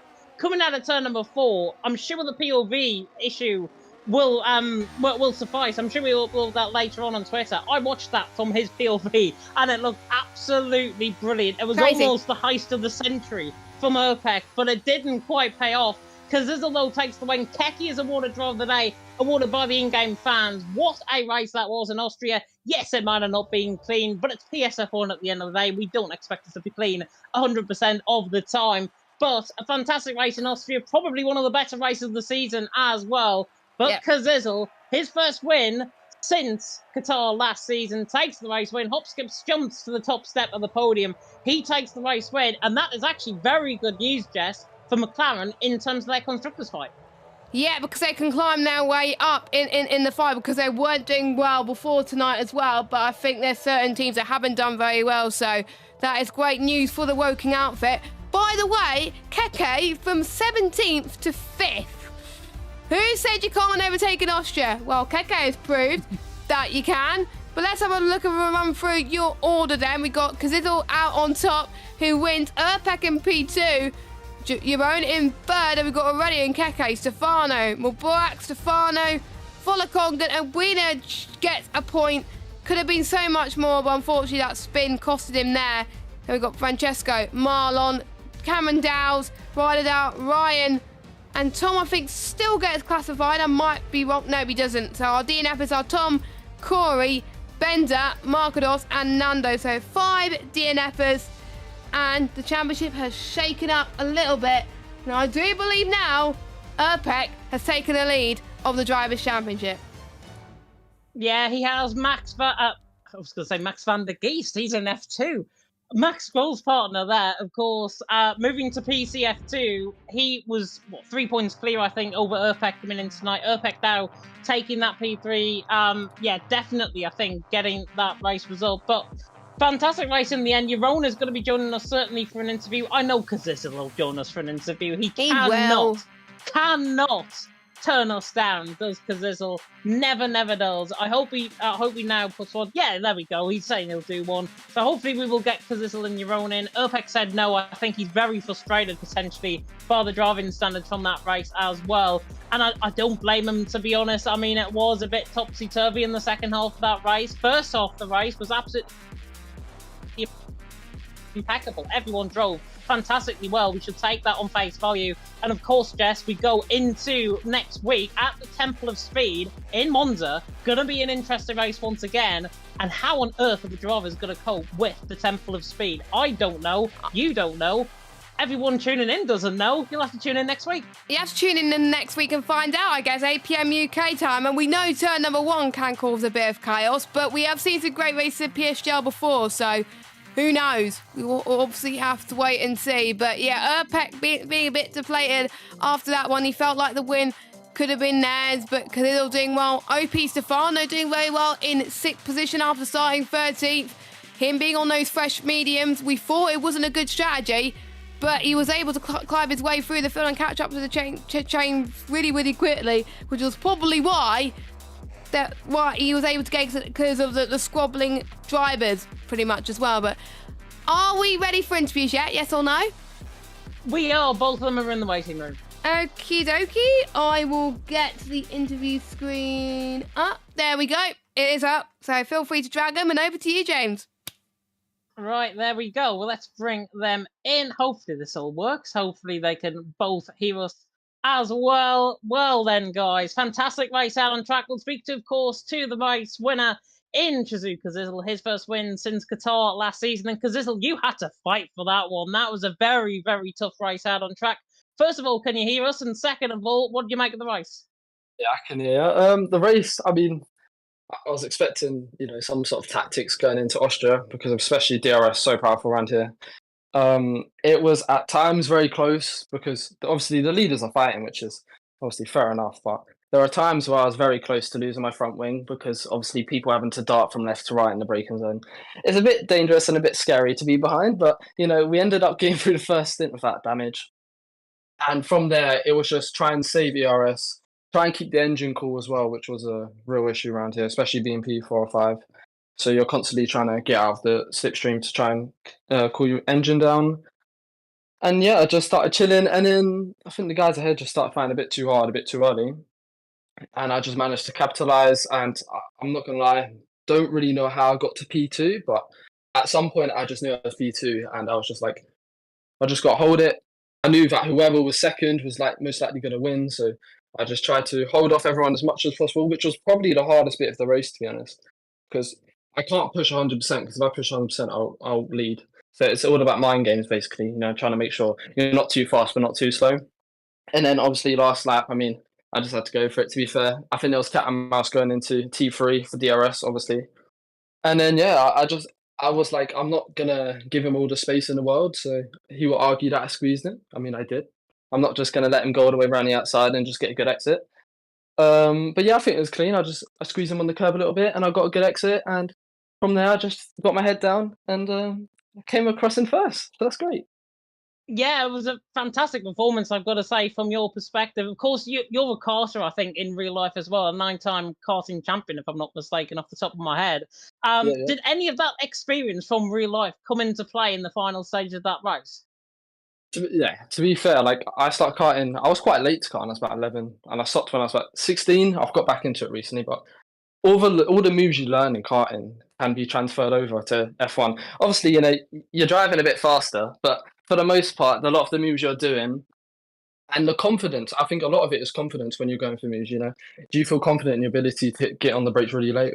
Or for example, we don't do cat and mouse like we do in this game, but there are definitely like tactics that we do use in karting, which, some people might be like, well, that's not legal, but it doesn't say it's not illegal. So, you carry things over at the end of the day. And I feel like karting definitely does help me. So yeah, you're right to bring it up. Yeah, those traits, I think, really do carry forward, I've got to say, from karting, obviously, into the sim racing world. Not all of it will, but I think the key factors, the key traits will always follow you no matter what you do in life and no matter where you go with it as well, which is really important. And hopefully the viewers obviously get to see that perspective, get to see that you were, of course, doing karting and seeing the real the real composure, I think, that goes into both sim racing and indeed in karting. But congratulations on that race win. Jess, any further thoughts?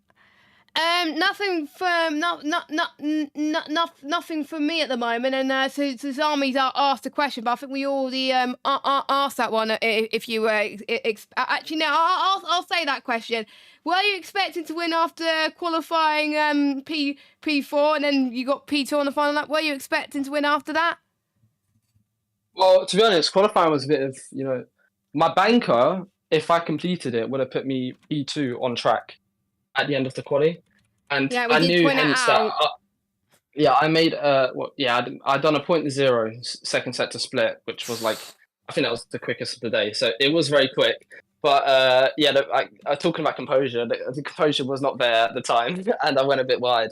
But obviously, I think I can't remember. I could play P4, P6, something like that. And I just knew that the pace was there for sure after qualifying. And I knew that obviously in F1, anything happens. And I just thought if I keep my front wing clean and I do everything that I need to, I think I got a bit lucky with the VSC as well, to be honest. I feel like everything sort of went my way. And I feel like definitely I was hoping for a podium, but, going into a win after, not performing very well for the last few races is a bit of a surprise. Yeah, that's my question. Shall we move on to your own, James? Can do. Although there is a marriage proposal for Kazizzle in the chat off Jav. not sure what he thinks. Wait, who is it? Jav. Jav has said, "Please marry me." So there you go. God. No, I'll get the ring tomorrow. Don't worry, we'll sort it out. Oh yeah. Give me a Discord message. We'll sort it out. First PSGL marriage that I think we're going to get here in PSF1. We always like to see it, but in all seriousness, because congratulations on that race win. Temple of Speed next week. How do you think you're going to get on around that? To be honest, it seems like at the moment my consistency is just not there. So like 1 week I'm like race winning, the next race I'm quite slow. So I'm just going to do practice because that was the main difference for this week between the last few weeks. I actually spent a lot of time practicing getting the setup to where I wanted it to be. So I feel like if I get the setup to where I want it to be, I feel like why not do 2 in a row.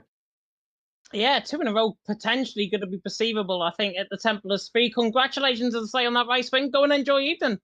Thank you very much, guys. See you later. Very welcome indeed. And we can now move on to the man who in the end finished in P3. And I'll tell you what, it was a very, very silent assassin-like drive from the Red Bull man of F7R, Jeroen. Talk us through the closing stage of that race first and foremost, because you literally came out of nowhere, I think. Well, I was there for the main part of the race, but just chilling, to be honest, because from the position I was in, I think P4, P5 for the most part. You can't really go for moves and brake late because otherwise you're gonna spin people. So I was just cautious and picked up on others' mistake. Pace was very good, so I was confident in the middle sector, last sector to get close. And in the end it worked out. Almost got P2, but I didn't want to risk it going into turn 6 side by side, so just backed off and took P3. Yeah, P3 is still a solid result, I think. Considering, where did you start in qualifying, by the way? Where did you qualify? P5. Yeah, it was a decent lap, but turn 3, I think I lost the 10th, so I messed up pole. But still happy to be up there and fight. Yeah, it was a solid draw. I mean, you've come on quite a lot as well from even racing in Relentless back in the day, and I'm going to take you on a massive throwback to it right here.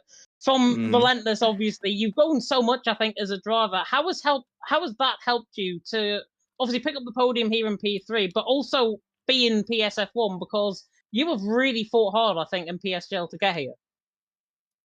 Oh yeah, I'll start in F6, F4, and then now it's my third season F1. I think the experience is just building a bit more.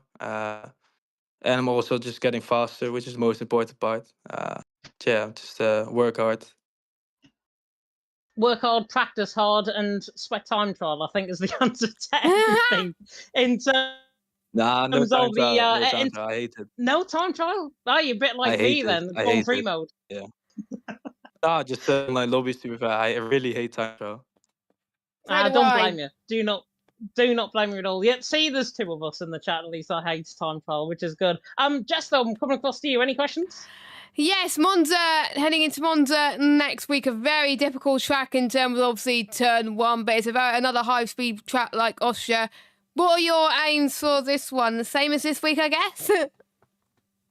Oh yeah, just to be up there. But I have no idea what my pace is. I've not done a lap there on this game, so we'll just we'll see, practice, and hopefully I can be up there. That is my question, James, unless you have any others. No, I'm all out of questions as well. Your own, I know it's late over there. Go and enjoy evening. Yeah, thanks you. Thanks for commentating. And thank Very, you. very Congratulations welcome on your indeed. results. There we go. So we are about to wrap things up. I don't think we're going to hear from anybody else, because I don't think we're going to hear from Urpek, as you were saying. But No. what a race. Austria definitely delivered, and it was great to hear from Kazizl and Jerome. Two different strategies. Both of them worked very well for themselves. Yeah, definitely. So I think it's really fascinating as well to hear that insight from Kazizl. Obviously, him doing karting and those transferable skills, I think, from karting into sim racing, I think really got him through that race, really got him to the position that he was in, got him that race win. Of course, it's not like karting where you're going to be overtaking everyone every 5 seconds. It's not like that here in sim racing. No. But Kazizl, I think, has shown some really good attributions there to take forward. And if you are inspired by the likes of Kazizl or by the likes of anybody from PSF1, go down to your local karting track. That's where it might all start for you. If you're at an age where you can get into karting, I think maybe follow in the footsteps of Kazizl, become a 9-time British karting champion, and then take it from there. And there is a role model, quite literally, I think, from sim racing into the real world in Kazizl, from his thoughts. And same with Jeroen as well. Jeroen has really fought hard in PSGL and sim racing to get to where he is. Fantastic to hear from them both. First and third out on track. Maybe an inkling for second for Jeroen, potentially. Urpek might put in a penalty. There might be a couple of penalties coming in and stewards reports and what have you. We'll keep you on top of that, of course, next week. But next week, of course, is the Temple of Speed. It is Monza, the second fastest track, quite literally, on the F1 game, behind Las Vegas and the Strip.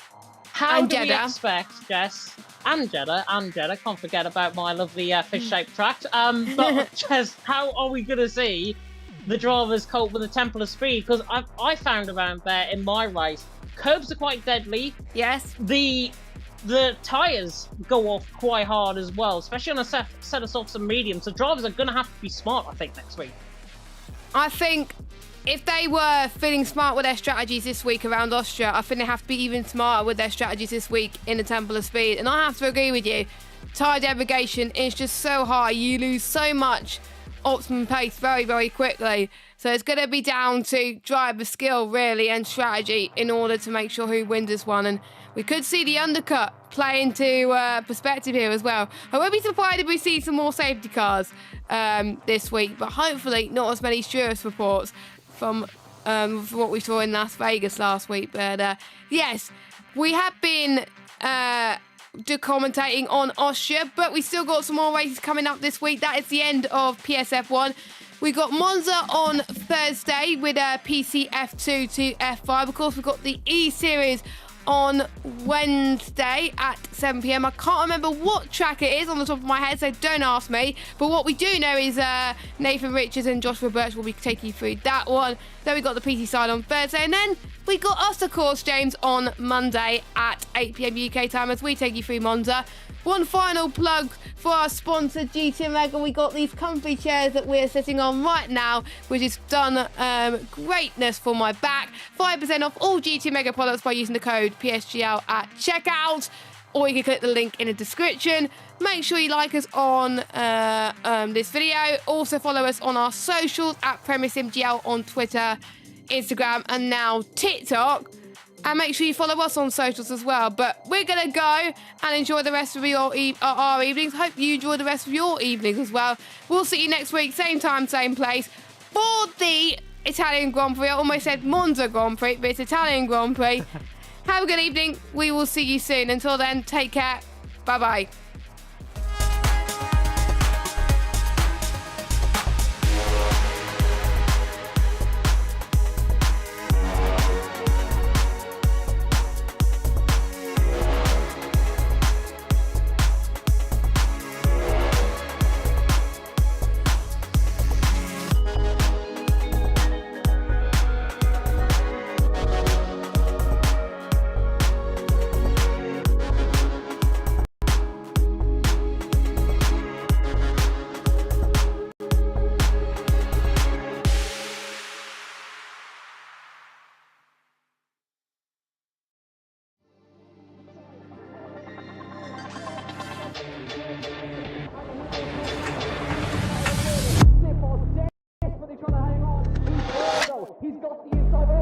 through on the left-hand side. Hooks the apex, gets on the power nicely, and that is job done. Jarno Opmeer now to the last couple of corners now. His finest drive, his greatest drive, and he's done it at the Circuit of the Americas. He returns to the top step of the podium. Once again, the GOAT is back. Jarno Opmeer wins the US Grand Prix in a stunning Grand Prix.